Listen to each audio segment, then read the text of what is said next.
An Ebola outbreak is currently spreading in Central Africa, but with Ebola, prevention is key, and fighting an existing outbreak will grow more and more difficult as time goes on, since the prevention wasn't done. USAID funds normally fund the early detection and containment of those Ebola outbreaks, but cuts were made to the program in early 2025, which may be the root cause as to why this outbreak is occurring in the first place. But that doesn't necessarily mean that the United States is saving money, in case that's all you fucking care about. The United States has mobilized an initial $23 million in emergency foreign assistance, and also committed to funding up to 50 treatment clinics to help contain the current Ebola outbreak in the DRC and Uganda.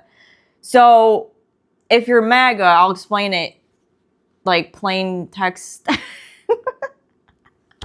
If you didn't catch on to what I'm getting at here, we basically cut preventative funding, right? Okay, because you want to save your money, right, MAGA?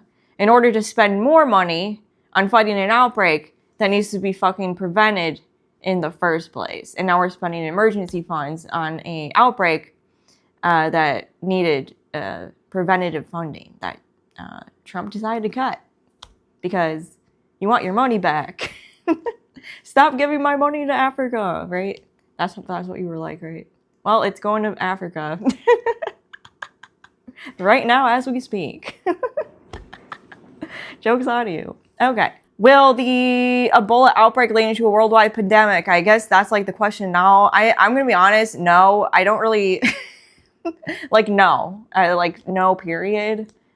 It is being taken care of, essentially. Now, could it have been prevented if the funding wasn't cut for prevention? Yes. So now, MAGA, a bunch of people are dying because of you, and you're still not saving money. Gotcha. Gotcha, guys. Does that make you happy? Are you pleased? I honestly don't know what to pull tarot on for this. I did want to talk about it, though, because it pissed me off. Got that, let out some steam there. I'm concerned because I care more, I care about people here. I don't, I would prefer that the preventative funding was there so that this outbreak would not occur or be less severe that has become. So my question now is, I guess, will there be a ongoing Ebola outbreak in Africa that's going to last much longer since the prevention wasn't done at all, essentially? So let's see. Will there be a long-term ongoing Ebola outbreak in Africa due to lack of preventative funding? I'm hearing more long-term than most. And then the Tree of Life is here, which means it will definitely last a lot longer than previous ones due to lack of preventative funding, since Ebola does need to be prevented first and foremost, I think.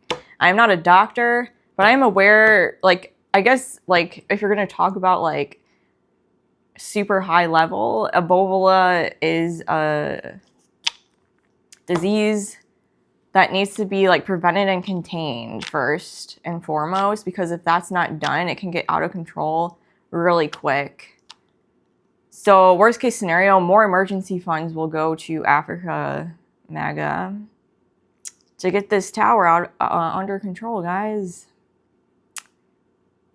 Okay. More of your money, Spirit's saying. Okay.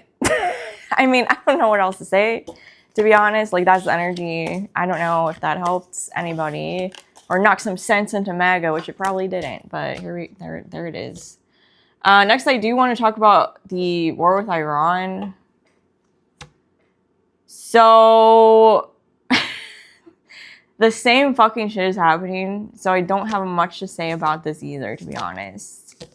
I do want to talk about something, though, because there was an article recently released by an Iranian news source stating that no one should listen. No one should listen to Donald Trump's social media posts, because his social media posts are quite different from what's going on in like real-time discussions behind the scenes. Which makes me wonder if anyone still believes anything that's coming out of Trump's mouth, first of all. And two, why is what Trump's doing on social media legal, like illegal? Legal in the fucking first place? Now that's a question, I guess. That's a question. On top of that, we have an ongoing battle here. There seems to be like this ongoing tit for tat of, will Iran move their tolls first, or will the United States remove the blockade first? And neither seems to be budging. And if that's like an ongoing point of tension or friction or whatever, there's no agreement. Like there's no, like there's nothing. Like there's nothing happening. Like what? I don't even know what to say at this point. Like the talks are not constructive, as Trump says, or like claims them to be.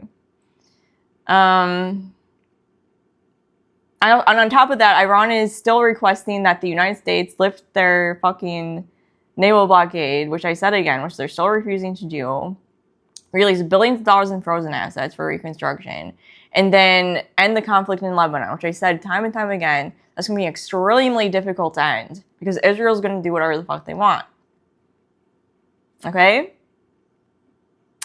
So if you are still like on True Social and eating up Trump's every fucking word, maybe don't.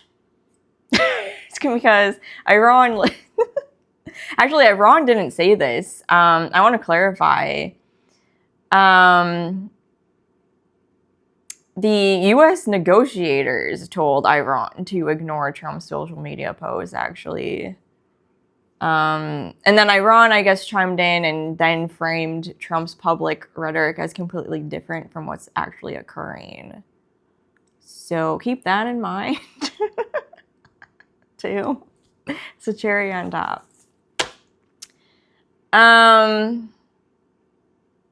So I guess now I'm kind of concerned. I'll go into the concerning part. Trump did stay in D.C. avoiding his son's wedding or something to talk to Hegseth. That's what's going on there. Okay, he's talking to fucking Pete Hegseth. You know what that fucking means? There's a higher chance that some sort of bombing campaign will move forth here. I guess, or it is being considered. Trump does not have the cards, okay? Trump will have to fold, essentially, and give Iran what they want, or move forward with this bombing campaign. So I guess that's the question. Will Trump attack Iran's infrastructure in the upcoming week? Or a final agreement to be made with Iran? Escalation is possible. I keep getting that, like, on and off. I think in one of my readings I said Trump would, the first time he threatened bombing infrastructure, he would, like, pull back on that, right? But, like, the second round of it, like, he's actually gonna, like, move forward with something. That time may be approaching. I do want to clarify some things, though. And then probably close this one out. What is the Chariot? What is Trump going to be moving forward with, I guess? With the Chariot? Because the Chariot is moving forward with something. Nine of Pentacles? The fuck? The Sun? What is Trump moving forward with towards Iran? Like, what is he gonna fucking do? What is Trump moving forward with?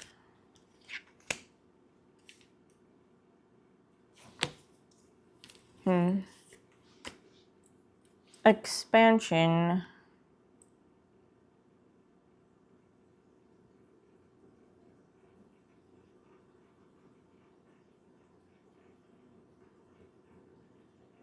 This is giving superior. He wants to appear superior in some way, so I don't see him completely folding yet.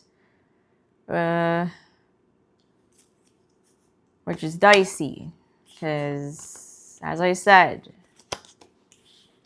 escalation is the only other option here. Because Iran's not removing the tolls, and Trump's not removing his blockade. His precious blockade. I want to pull keywords. What's next? Iran war. What's next? What is next between Iran and the United States? I don't think I need these. What is next between Iran and the United States? I don't think I need that either. Let me try again. What is next between Iran and the United States? Okay. Alright. Okay. Started Mandab keeps coming through. This is market manipulation again. What's going on? Oh shit, it makes sense because it's the weekend. These readings are so boring because it's always the same thing over and over again. Didn't I say in one of them, Trump was just going to manipulate the stock market until he dies? Like that. This may be that. Going on again. But I will say, if Trump escalates, the Strait of Mandab will be closed too. So that's fucked up. I guess we could talk about uranium enrichment, since that seems to be like the main point of focus here. And then close it. I'm going to ask if Iran will ultimately agree to Trump to forfeit their uranium enrichment. Will Iran agree to forfeiting their uranium enrichment? They have quite the hold on that. This is a no, and to me, this is them holding on to what's theirs.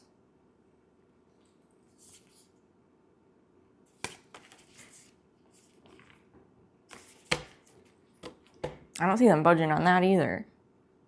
Moral of the story today is, don't look at Truth Social because U.S. negotiators... Don't look at Truth Social because the U.S. negotiators told Iran to ignore Trump's social media posts. Okay.